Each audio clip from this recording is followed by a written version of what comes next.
You've had a good time in the presence of the Lord so far. It's only going to get better. God has a word for us today. It's life-changing. Everybody say life-changing. Life-changing word. First of all, though, we have an announcement. We have, most of you know, I don't know if we got the word out to everybody. However, I'll tell you the little process we went through. We had and don't forget, we've got land, okay? Somebody's blessed us with land. We're going to build a church, okay? However, we had an immediate need.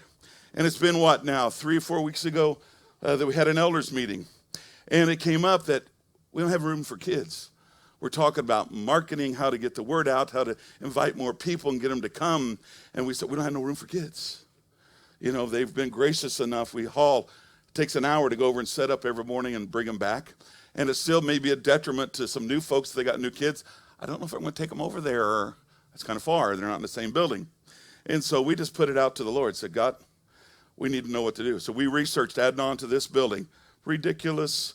We researched a modular thing out there. Ridiculous. And we said, God, we got to know something.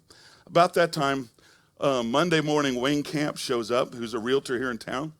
And he's got a flyer. It says, he told Andrew, he said, give this to Eric. You guys may be interested. It happened to be the building that we had looked at. Couldn't find anything about it before we bought this place. We researched and researched. Jimmy Moore had told us about it. Several people, what about this place? It's been sitting empty for 4 years. It's only 7 years old. It's 6,500 plus square feet. It has a sanctuary with pews in it. They're very comfortable pews. It's green and white. Kelly Thomas is excited about that. You know, he loves it. This is perfect. It's green. It's white. It's got a steeple on it. My wife is excited about that. I heard somebody that says, hey, how can we get that off the top? I said, I don't think it's coming down. So it's coming down. But anyway, we looked at this building. As soon as we heard that, Andrea, Amber, and I walked through it, and we walked in. It's one of those things where, oh, my gosh. It was appraised in November of 2013 for $375,000. They have dropped the price, asking price, to $250,000. They had no, no interest on it, nothing on it until we made an interest in it. And we went in and got together, took the elders through immediately. They all had the same exact witness in their hearts. This is it for the interim until we build. The land is in its process right now being surveyed, and all that has to be done. We've got an architect, but we still have to come up with some kind of plan in order to get all that going. It's probably about 2 years from start to finish. We needed something now. Everybody say now. Okay, and this will serve us for now. So we get together and we decide to offer him $225,000 for it, which is a great buy, great steal. I had to go through with Wayne Camp.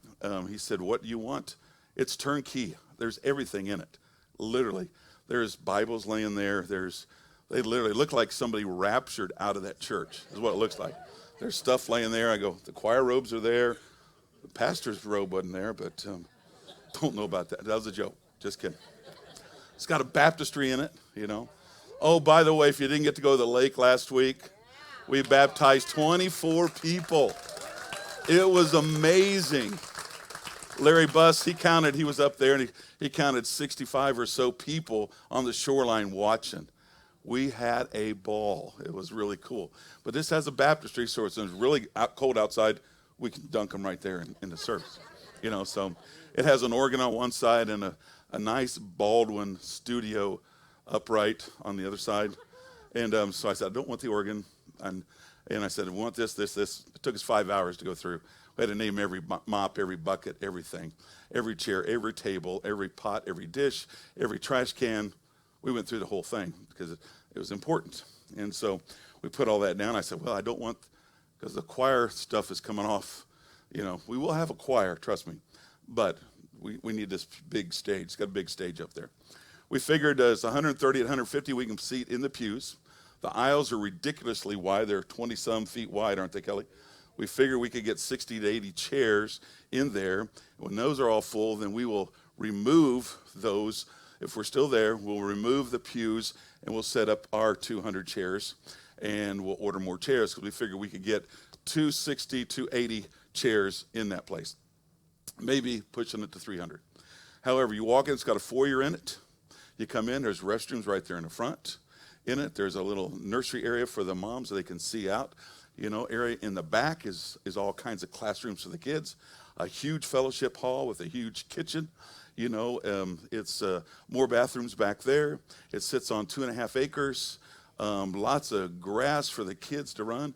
In fact, Pruitt was there Friday because I took John and Steve in there because we got to do something with the sound.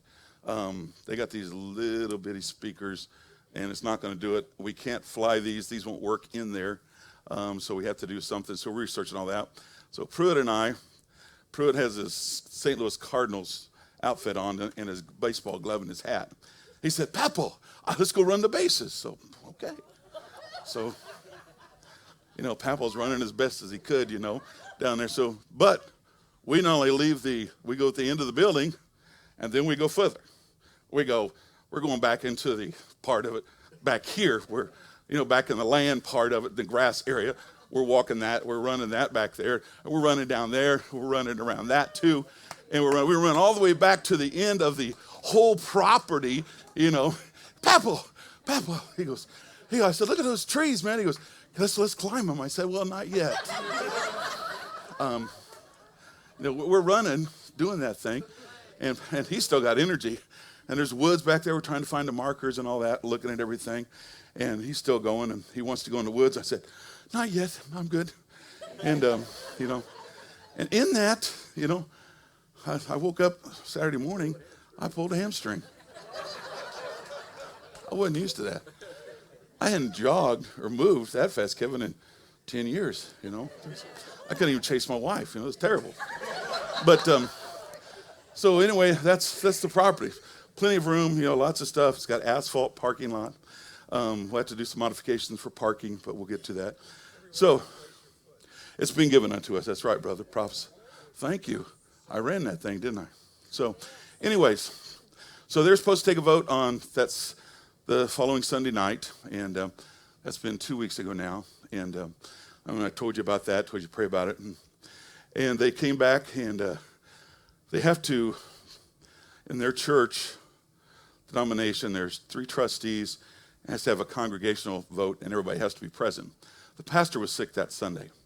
However, Wayne Camp calls me on Monday. He said, "Well, because I got a call. Everything looked real favorable. They liked your proposal, blah, blah, all that." He said, "However, when they need an extension, because the pastor was sick." So we said, "Okay, no problem." He said, "Everything should be fine. They may counter, offer." He goes, "I don't know that for sure, but they might." So as of yet, we hadn't heard anything. Thursday, I get a call. We're looking at building, Eric. I said, "Yeah." He goes, "Another realtor came by with another church group. They want this building." I said, "Okay." So, and I'm trying to ask him all kinds of questions, and he can't.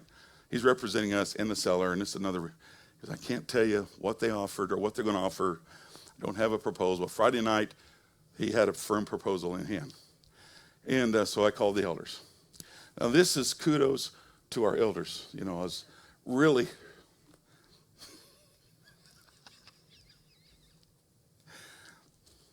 I've been in churches where that don't happen. Agreement and unity above everything.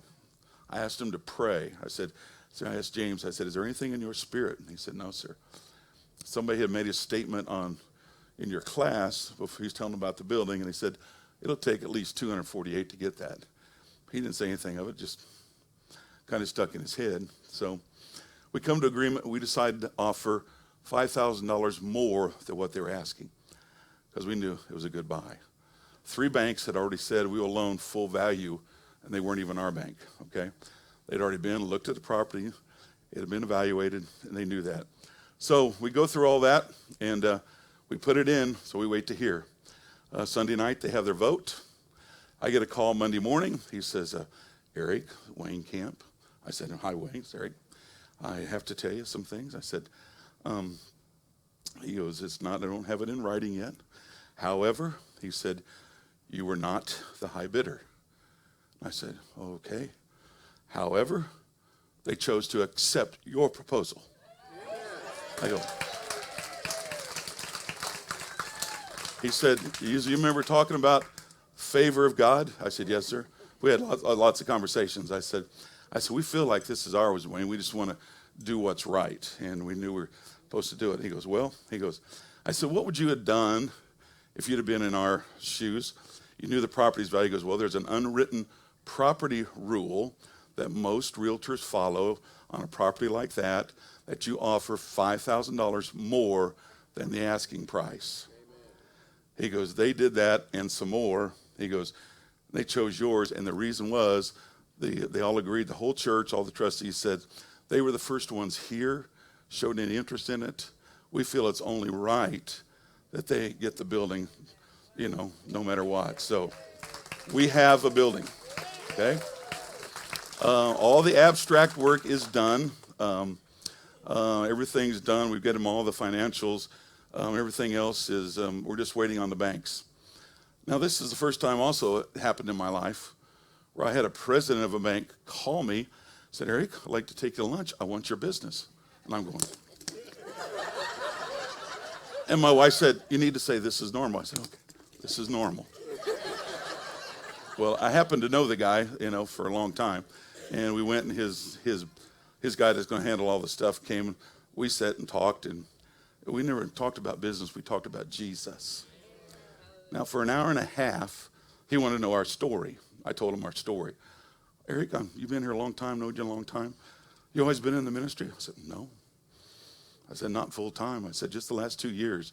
I said, because we have a people that are tithers and givers, they can support Andrea and I. I said, I said, never worked so many hours in my life. He said, you just love it, don't you? I said, yeah. I said, I never had anything like it. And I said, do you like your job? He goes, no, I hate it. I said, you're the president of a bank. He goes, that's not my passion. We talked about passion. We talked about God. We talked about faith. I shared other things about the land, how we got it. Ron Kusma was here walking on that Sunday. He walked by me and said, Eric, the land is yours. And they walked back again. He said, I said, don't worry about it. The land is yours. Lady came up after church, after she was in prayer line. And I said, hey, how's your headache? She goes, gone. I said, great. And I started walking away. She goes, no. I said, what? She goes, I have land. I said, you got land? I said, yes. She goes, I felt like a few months back that the Lord told me to give you 10 acres of land. And there's more there available that we can acquire. I said, really? So we went to look at it. It's back behind the Ford dealership up there on a little hill. You're up high enough. The desire is to build it high enough that we can see into the city. We can be able to pray and speak into the city and the territory. So that was there. So I was telling him all these things.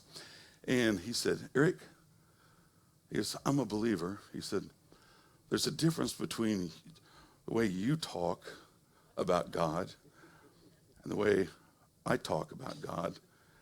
He said, I'm talking for a guy sitting next to me. We're both born again. He said, you really expect God to do something, don't you? I said, well, yes, sir, I do. He goes, I don't. He goes, I want that. I said, it's already yours. I said, it's already there. I said, it's a personal relationship with him. It's not this head knowledge. So we talked anyway. He went his way. So the only thing that's left is financing. We want to do business with our bank, and they're in a growing spurt like crazy, so we're waiting to hear. The closing date is set for October the 20th. However, the abstract company just told Wayne on Friday that if we can get financials done, we can close in 2 weeks. So we could be, we got a Christmas program coming up. It'll be in there, that thing. It's over on Green Valley Drive. Anybody know where Jehovah Witness Hall is? Over there, back behind across the street from Baxter Lab. It's that white church building. It's right next to the United Pentecostal Church, the big brick building in front. That's our building there. It's you just go right out here up to Arkansas, turn right on Green Valley Drive. It's less than a mile away, so a little over a mile away. So anyway, pray that everything, the transition goes through. We need a little extra money to get the right speakers and stuff in there. I'm waiting on John and Steve to do us right, so yes, ma'am. Huh? Oh, yes, thanks, Amber. Next Sunday, if you would like to go through it, it'll be open from 12:30 to 1:15. So after service, if you'd like to go and take a tour, you can see, because I want you to know. Now, I've had this happen to me times. He goes, oh, I'm so happy for you guys. I said, excuse me? Us. Look at somebody and say, this is us. This is our church. This is not Eric's church, okay? I just have the honor of pastoring it, okay? This is our church, So to get that in your head, this is your place. This is your place. We need wisdom on what to do with this place. We got a business proposal coming in about, leasing it out. And the other church that has been meeting in a home that did not get the building may be interested in buying this place. So we need wisdom of God on what to do. So pray about that, okay? Is that good news? Yes. All right, good. Okay. Thank you, God. He is so faithful. But don't forget, everybody's, what about the land? I said, well, we got the land. I expect to outgrow that building. There's enough unchurched people that are born again.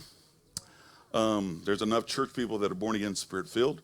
There are enough unsaved people to fill every church in this town 3, 4, 5 times. Okay? We haven't done anything yet, okay? We're just getting started.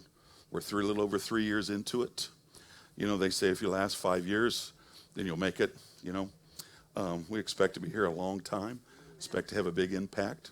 I expect to see Saber graduating from high school and into college. And I expect to be speaking at her baccalaureate or something. So, God will have his favor in that. So, okay? All right. Thank you, Jesus. Do you remember 2 weeks ago we talked about offenses? We talked about breakthrough, having a breakthrough, going to another level. And we talked about taking up an offense. There are 3 types of offenses. There are borrowed offenses. There are given offenses. And they are direct offenses, okay? Direct, given, and borrowed. And we talked about those because they stop us from entering in, those things. Unforgiveness is what is the result of those things. And if we have unforgiveness in our heart, it'll bind us up. If you have unforgiveness, you may not receive the healing in your body that you want.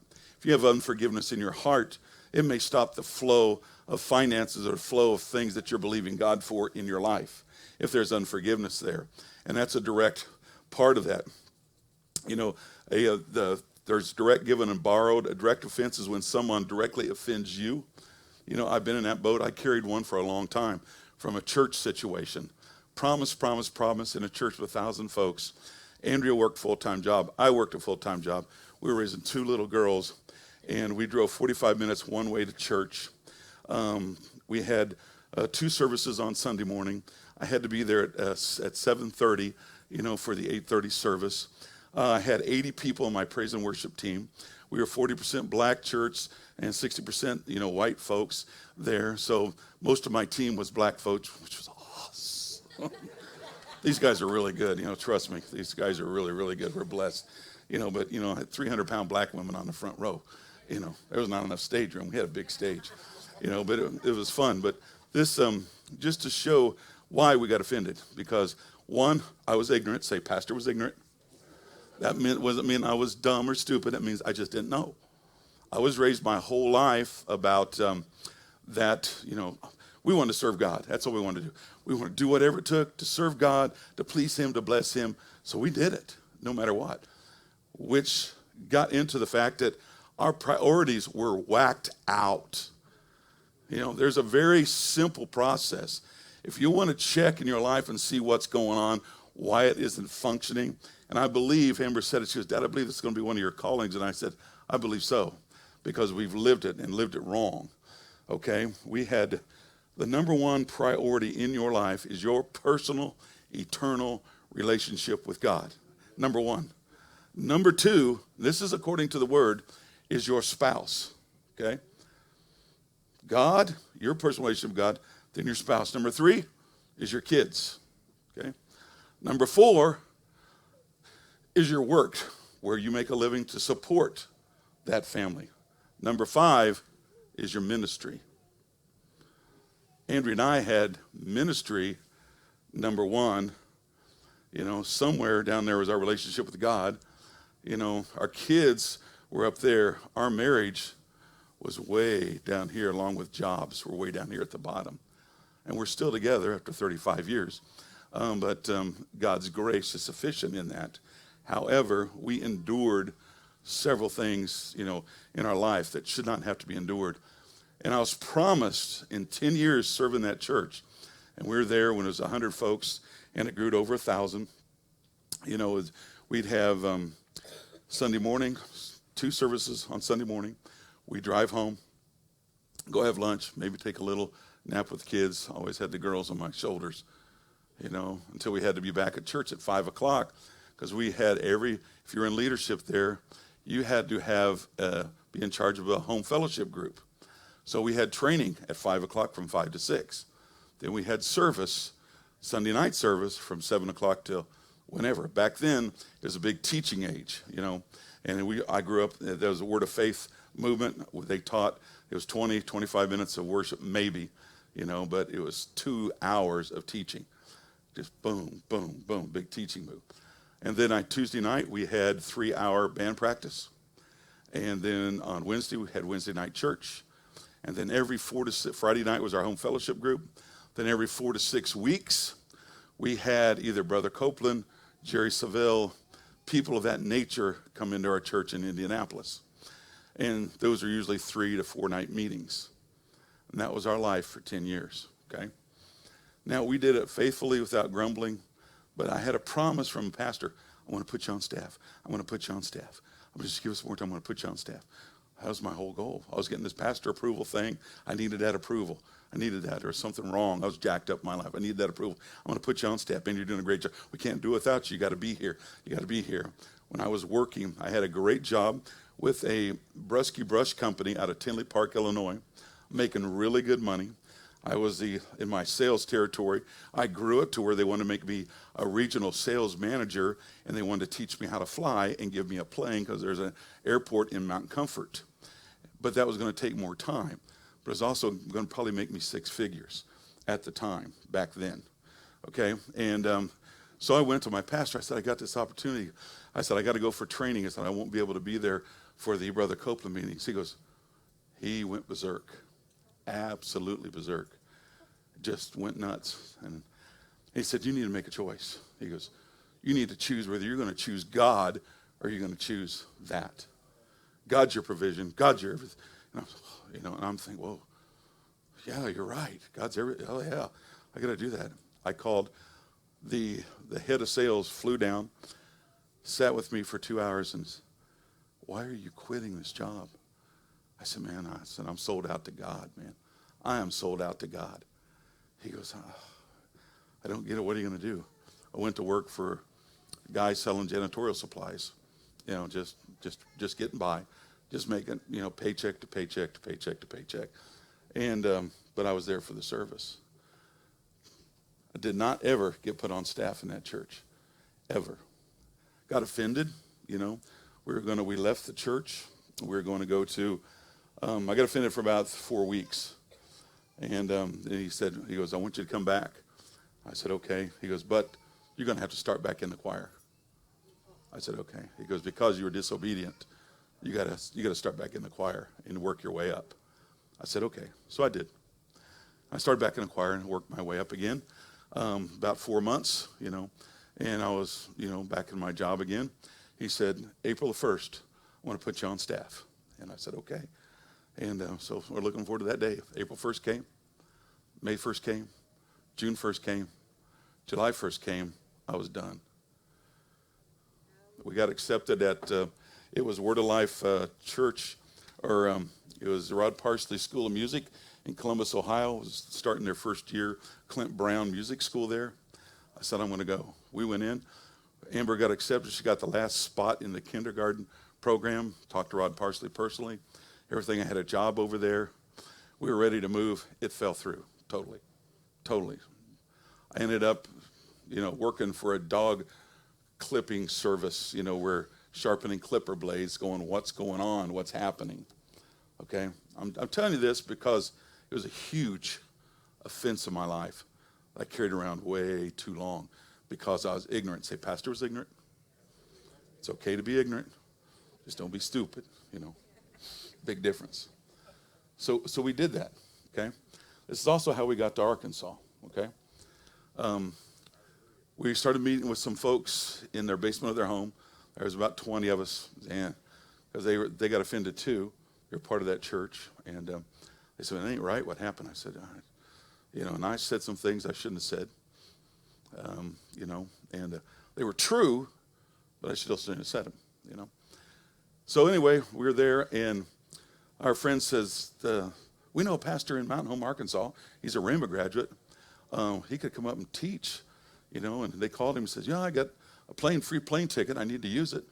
So he came up. On the airplane, God spoke to him and said, "There is a couple who has been torn, ripped apart, devastated, that are on the point of not ever staying in ministry again the rest of their lives."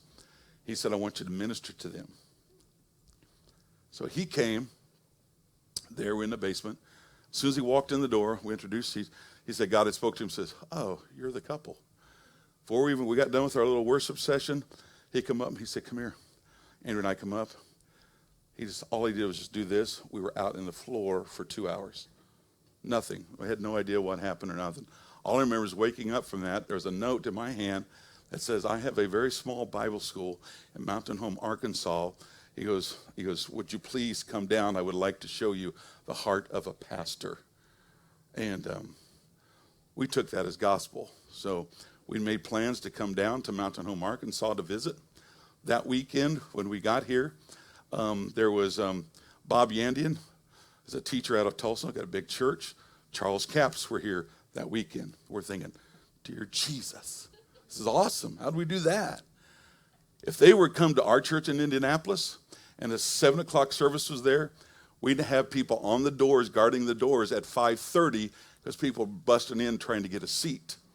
Okay, so we show up at 5:30 at this church, at Living Word Church. Living Word, Pastor Vic Porter is the pastor, by the way. At Living Word Church at 5:30 for service, ain't nobody there. I mean, there's nobody there until 6:30. I go, I wonder if we got the right night. And about that time, Rick Stapleton was the worship pastor there then, and he said, he was from Tulsa. He goes, "Oh, no, man, you got the right day and everything. It's Mountain Home. Everything just moves a little slower." And I said, "Really?" He goes, yeah. And people just started coming in, great folks and great meetings. I'm thinking, man, where am I? Never seen a place. So all that time I expected Vic Porter to tell me what to do. I wanted him to tell me, am I supposed to come here?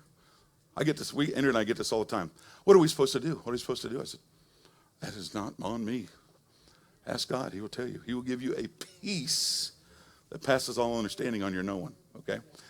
Okay, so we're at the Best Western Motel there, praying, and the girls were on the bed, and I was kneeling there, and Andrew's kneeling on the side of the bed, and I mean, the peace of God filled that room, and I knew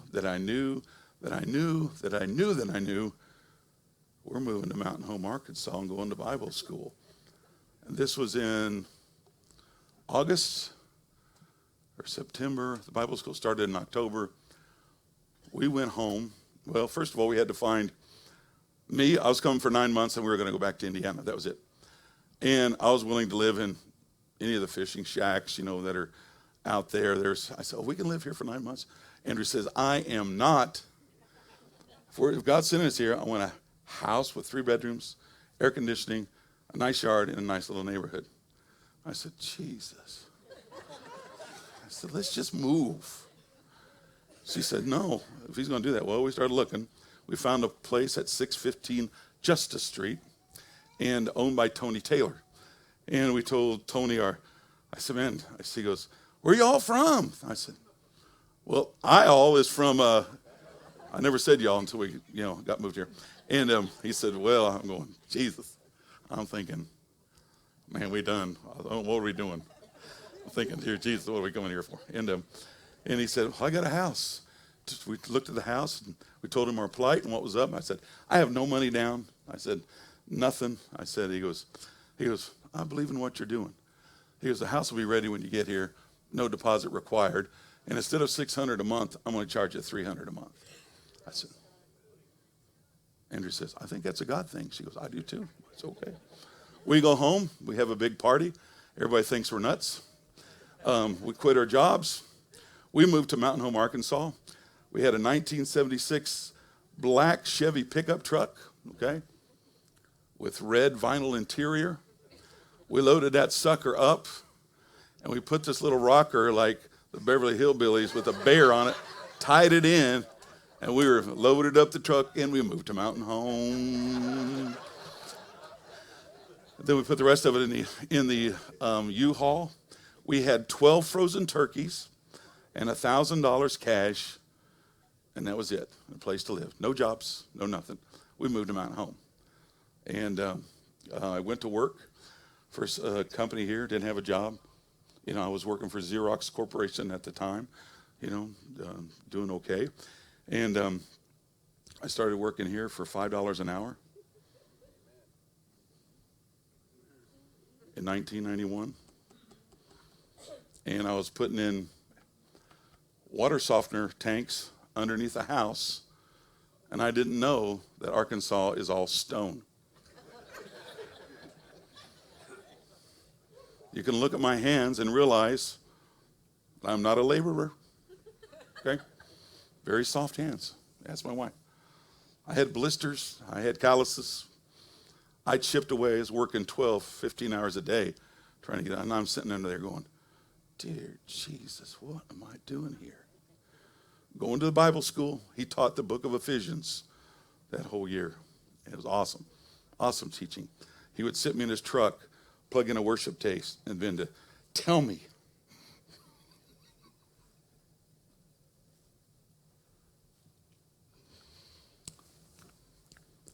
how valuable I was to God and my gifts and callings. He had no idea what we did. He was clueless that we were worship leaders, worship pastors, nothing. He just knew that God sent us down there. So we did that. So we went through all of that and moved.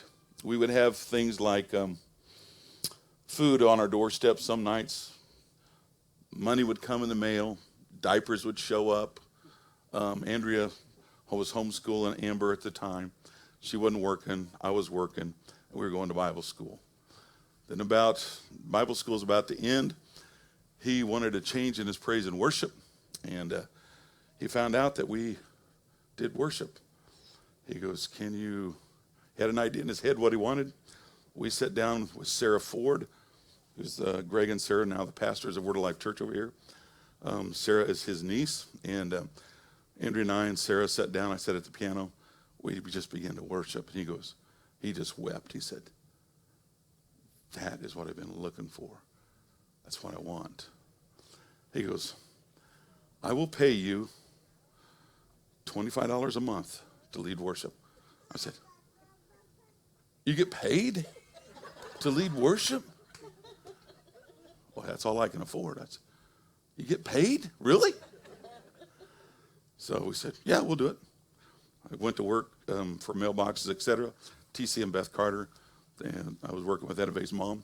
And that's before I met. Went to work for Mike Meyer and sold commercial roofing. That's how we got here. But I carried that offense because the week we left that church, you know what happened? He hired a guy that was a piano player, never led worship one day in his life, didn't know anything about it. Back I was in 1989 or 90, because my dad had passed away and all that stuff then.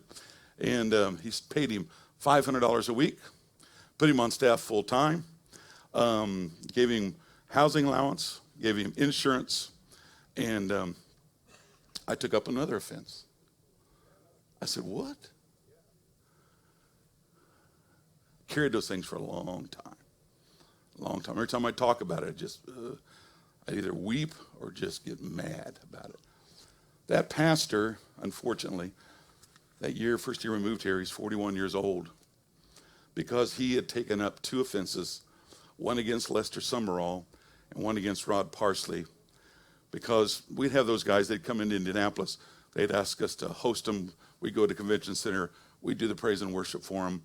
When you had the TBN guys and the the big muscle guys that tore stuff, and we had them here in Mountain Home once. What was those Power Team? Power Team came in. We did huge things.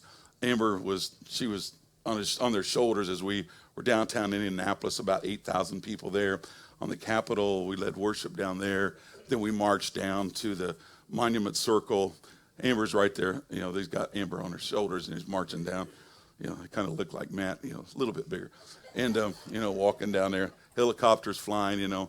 That's what we were involved in. In all those things, and in all those times. So those offenses, they just eat your lunch.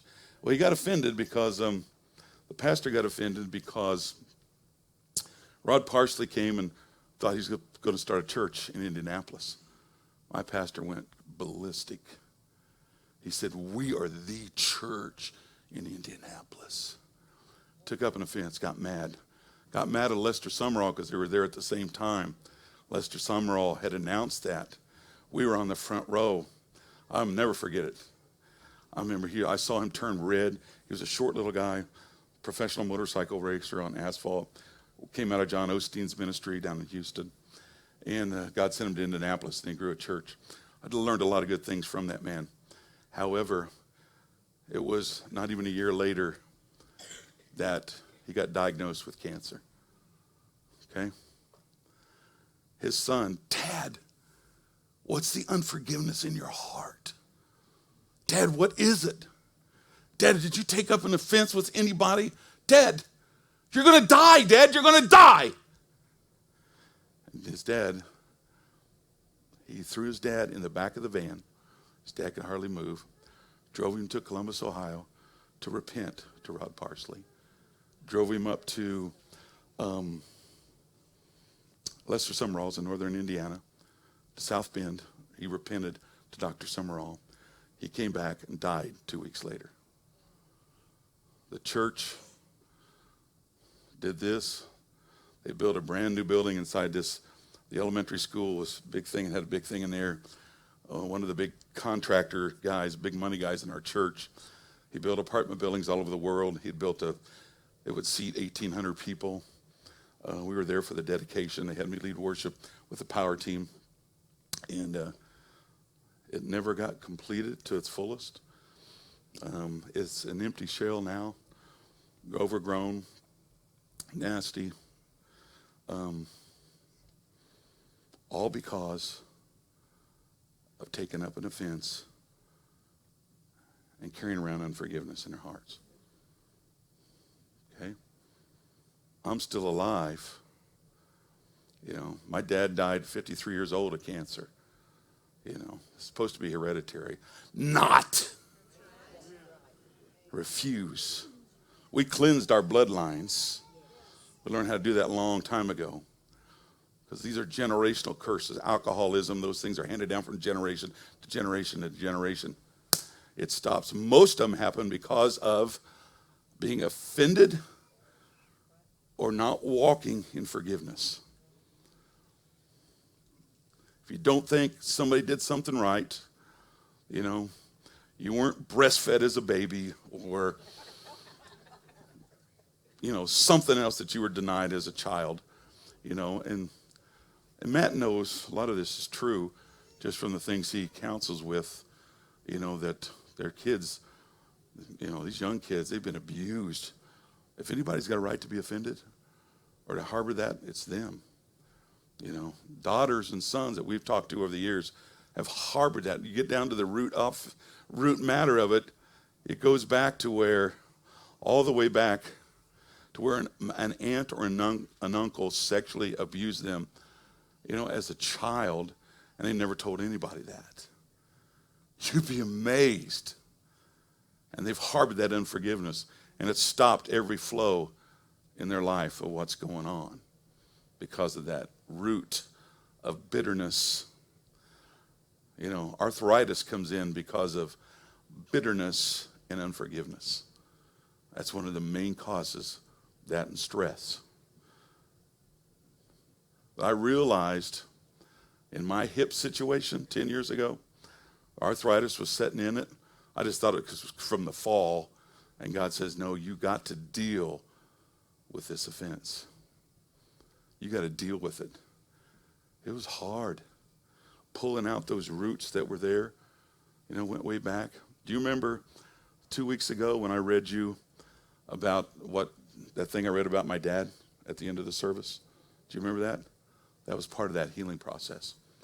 Because I harbored unforgiveness against him because he wasn't around. I said, man, why aren't you here? I'm playing ball. Where are you at? Dad was out working his tail off to support 4 kids and a wife who had the privilege of staying home. He sheared sheep. He did those things. But I took up a root of unforgiveness. And I thought I dealt with it because I finally got to tell my dad when I got born again at 18 years old that I loved him face to face. And it's the first time I remember him hugging me because his family, they were non-huggers. My mom's family's like me. Hey!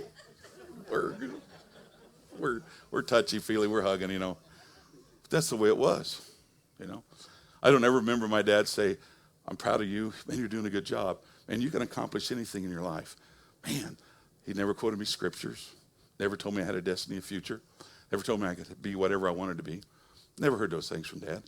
For one, he wasn't there. And 2, it was the greatest time ever when Dad would come out and shoot hoops. My dad was a fastball pitcher. Very, very good. He traveled on the weekends. He learned from, what's the 4 Kingsmen, Eddie, what's his name? Fincher? Eddie something, but this guy was amazing. He was a pitcher. Eddie Fincher. But he would pitch from second base. Four guys would take on a whole team and beat him most of the time. But he learned. He had a curveball, my dad had a curveball that would break 2.5 feet. It would come at your head and break off for a strike.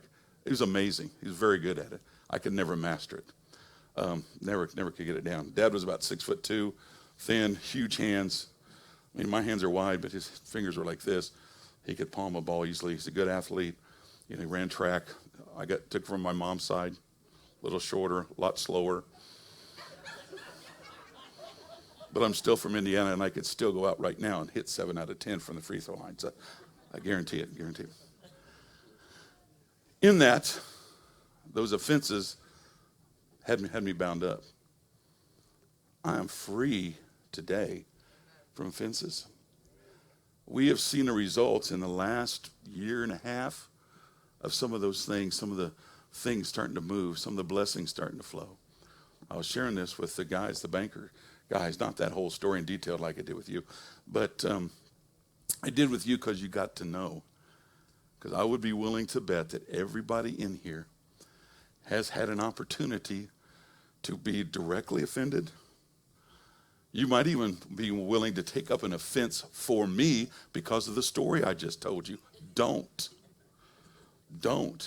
One pastor's dead. He's in heaven with Jesus, but he never got to fulfill his destiny and grow that church. I did get to meet with his son not too long ago. Back in Indiana, he called me and he goes, wanted to have lunch. He goes, can I ask you a question? It's been haunting me for years. Why did you leave church? He goes, you were absolutely, he's in a church of 5,000 now running sound and playing drums. You were absolutely, I still remember it. I tell everybody about it. The greatest times in the presence of God and was when you were leading worship. He said, why did you leave church? I told him the story. He goes, I knew it was something like that. He said, nobody ever told us. I said, no, nobody needs to know. That was me. I'm not going to go around, stand up in a pulpit and say, hey, this is what happened. I can share it now. The man's in the grave. I went and made peace with his wife. We talked about those things and a lot of that, type of thing. But if you carry it around, church, and I can say you on this because I've been there, I was the one carrying it around for a long time. Don't carry the bitterness, the unforgiveness, the hurt around. Release it, okay? Let it go. Don't take up an offense for me. Don't receive one directly. And don't borrow one, okay?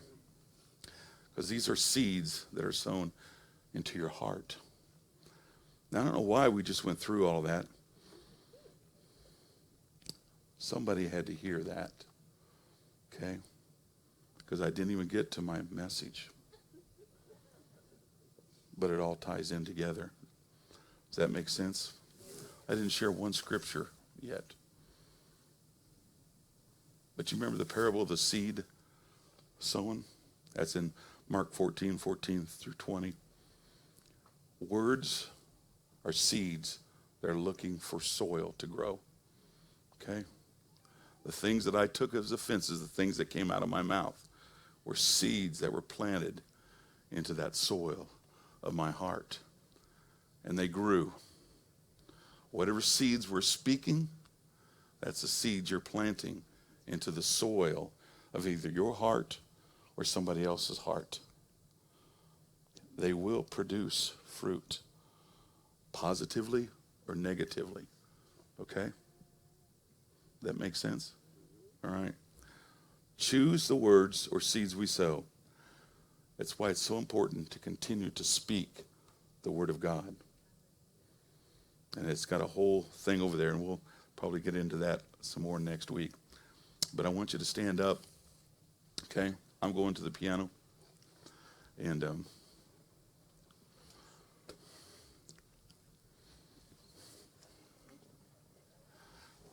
somebody hit those lights for me, please.